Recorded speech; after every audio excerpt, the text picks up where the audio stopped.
you ready?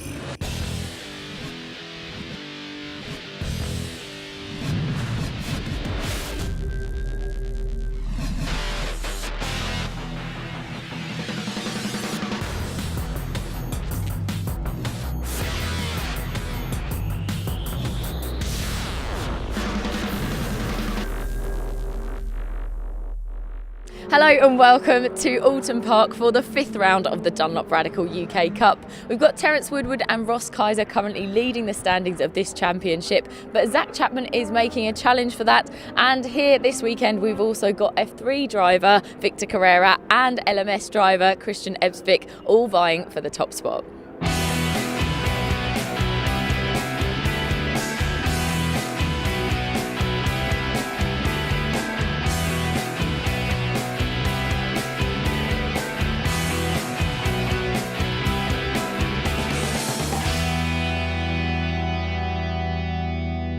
So Sean and Nigel, you were racing together again, and you used to race together a couple of years back, didn't you?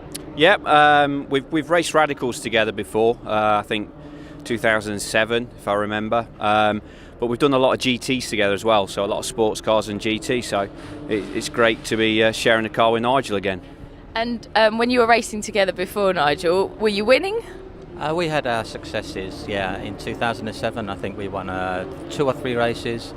And in the past, when we did pro sport, we won 3 or 4 races. So we've had a good share of success. Qualifying went smoothly. The car's, behaving perfectly. So, we'll see what happens in the race. So, Mark, as a motoring journalist, how have you found driving this radical? Oh gosh, it's a real wake-up call. I've never raced a radical. Obviously, I've seen them around and I know about them, and I have driven them, but not for 10 years. So, there's a lot of really, really quick young guys here. So it's a bit of a culture shock. I mean, it's fascinating, but it's certainly a wake-up call. And you've been out on the track, obviously, for qualifying. How did you feel that the car handled? Oh, the car's great. It's just the driver's got to keep up with it. But, I mean, in my own defence, it's a completely different technique, and it's a case of getting your head round it. It's not just an age thing. It's actually learning how to make the car go quickly and telling your brain that the car really can do that if you let it. So Darren, new car and a new season for you as well. This is your first race. How are you feeling? Yeah, pretty good. I mean, that was our first qualifying session in the UK Cup, so had a shunt at the end of yesterday, so we got the car built and managed to put a reasonable time, so yeah, see how it goes. It's a bit of a step up, and I haven't got kind of like the experience of some of the drivers out there, but so just gonna see how we go. And what have you found to be the main difference in moving up to the UK Cup? The pro driver's about 1.5 to 2 seconds a lap quicker than I am, so I guess I've got to try and figure out a way how I guess I just kind of keep my head down, try and do the lap times I can do to see where that balances out. So I've got no idea how that'll work, but we'll give it a go and see what happens. So Christian, I can see from your suit there that you've been racing in Le Mans. How does racing a radical compare? It's quite a bit different. I'm just getting used to the car. Just told you, just had a practice in qualifying to see how the car works, but we're getting sorted, so hopefully we'll do better in the race. And you're racing with Victor, so how's that gone? Have you raced together before? No, we've not raced together before, but he's done the F3 in the same team I did a couple of years ago. He's a really good lad. He done his job today, put it on pole, so hopefully we'll get the win. We're at the front of the grid here at Oulton Park for the first race of the weekend of the Dunlop Radical UK Cup. Plenty of drivers revving up behind me, waiting to see if they can knock them off the top spot. Should be a very, very close race, this one, as they head off then on the formation lap with Victor Carrera starting in pole position before he hands over to Tor Christian Ebsvik at the mandatory mid-race pit stop phase. Alongside him on the front row is Zach Chapman, driving alone in this race.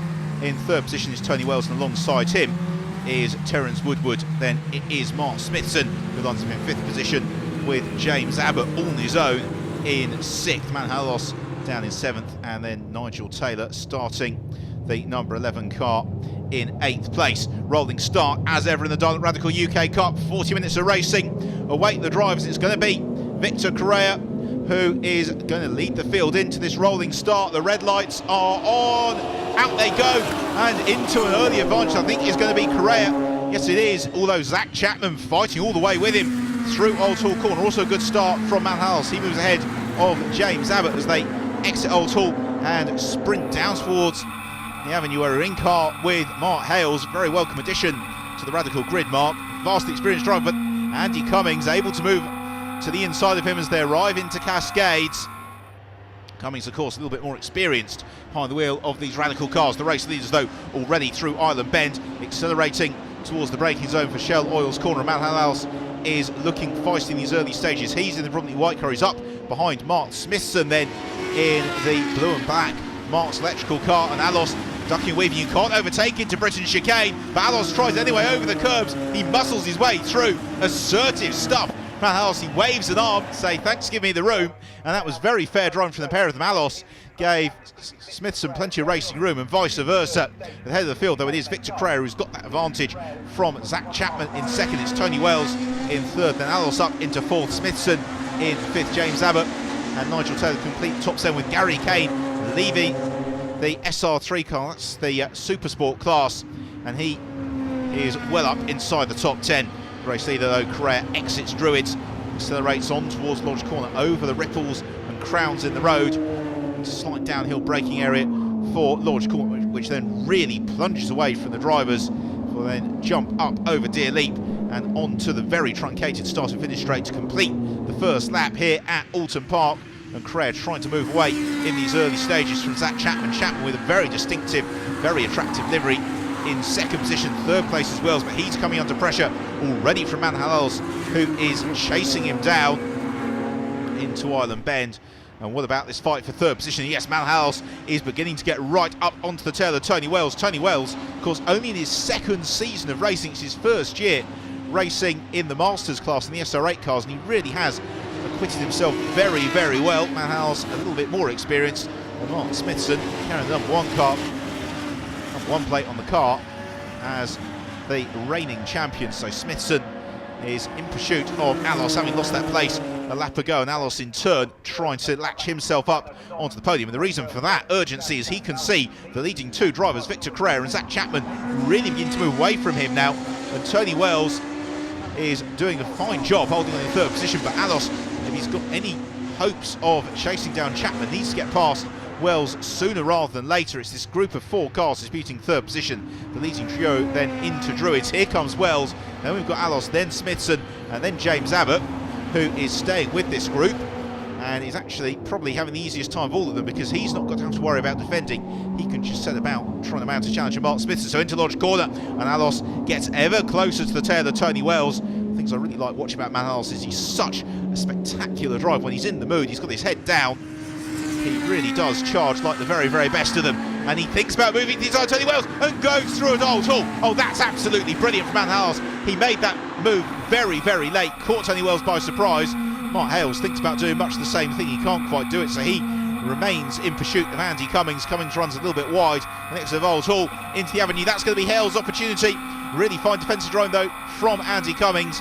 He knew exactly where to position that car to not give Radicals width. Smart Hales on the inside line, so no way through for him there. So Alos then into third position and setting off in pursuit of Zach Chapman. There's Zach exiting Britain's as Alos enters the chicane, but Tony Wells is not letting Alos ride off into the sunset. He is staying very much underneath his rear wing as Mark Hales continues to pressurise Andy Cummings. Andy a little bit offline on the way into Britain's there. This is going to be Mark Hales' opportunity, surely up over the crest at Hilltop, and Hales gains the place. So Mark Hales moves ahead of Andy Cummings into his, as you can see, Colin Noble and Gary Kane just ahead of him. The pair of them are disputing the Supersport class lead. A really nice battle between Kane and Noble, and Mark Hales is hoping to intrude on it. He just consults his mirrors as the race leader, Victor Creer, as his eyes firmly fixed on the road ahead, as he tries to just put a little bit of daylight between himself and Zach Chapman. He'd like to carry as much advantage as possible into the pit stops when he hands over to Tor Christian Ebsvik. Then we've got in third position Matt Hales, and Matt Hales seems to have maybe closed in just a little bit on Zach Chapman in that last lap.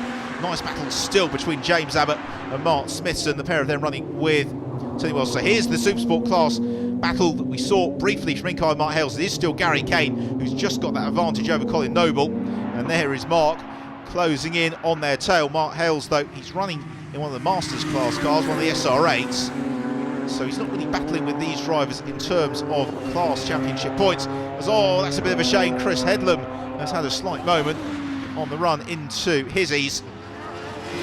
Tony Wells and Mark Smithson continue their battle. Of course, their teammates running under the Marks electrical banner. And therefore, the team will be watching this fairly anxiously to make sure they don't entangle themselves. At the moment, there's no risk of that happening as they come over the crest at Hilltop, with James Abbott still in pursuit. Through the chicane at Hizzies they come. Tony Wells maintaining that 4th position. Mark Smithson, though, just beginning to ask some questions and beginning to exert a little bit of pressure on Tony Wells and James Abbott. So with Tony, he's going to have to do the long haul in this race, the full 40 minutes. Mark Hales, meanwhile, will hand over to Roger Green mid-race, but at the moment he's up behind Colin Noble and looks to try and pressurise Noble as he draws alongside Colin into the braking zone for Britons, but it's Noble who's got the inside line. No way through there for Mark Hales as he just has to seesaw the wheel, clouting the curb up over the crest at Hilltop, and now he's going to go through. So Mark Hales gains the place for Colin Noble, and trying to follow him through is Terence Woodward. We haven't seen much of Terence thus far this race, but there he is, moving ahead of Colin Noble as well in his pursuit of Mark Hales. And there really are battles going on throughout the field. It's a super race for the Dunlop Radical UK Cup. And Oulton Park always brings out, I think, the best in these cars. The undulations and the high-speed corners really do showcase these Radicals their very, very best, and it's giving us some very tight action. So Unter Lodge corner comes this battle between Hales and Woodward into the braking zone. Terence Woodward closes up underneath the rear spoiler of Mark Hales. No way through though for Terence Woodward, then over the crest at Dearly and accelerating on towards Old Hall corner. I'm going to see the switch there. Certainly contemplating that move was Terence Woodward. Wasn't quite possible for him though. So he continues in pursuit of Mark Hales. Colin Noble just dropping back. Meanwhile, in the Supersport class lead from Gary Kane, not dropping back at all in his battle is Mark Smithson. He's right up behind Tony Wells and very, very nearly, he almost put his nose cone right underneath the gearbox there of Tony Wells. Bring the gap down to about a 1/10 of a second under braking into Shell Oil's corner. It's a little bit more than that as they flip-flop through Britons, then up over the crest at Hilltop. Here we ride in car with Mark Hales. He is homing in on Gary Kane all the while. Hales absolutely perfect hand position on the steering wheel, as your driving instructor told you to do. What it means is that he's got a very nice positive turn into these corners, and he's taken several tenths out of Gary Kane just in time, been riding with him, and he's going to go past Gary here into the braking zone at Hizzies, and gaining the place is Mark Hales. It's still Victor Carrere who leads the race. We are going for a break. Join us in a few moments' time where the action will resume here at Oulton Park.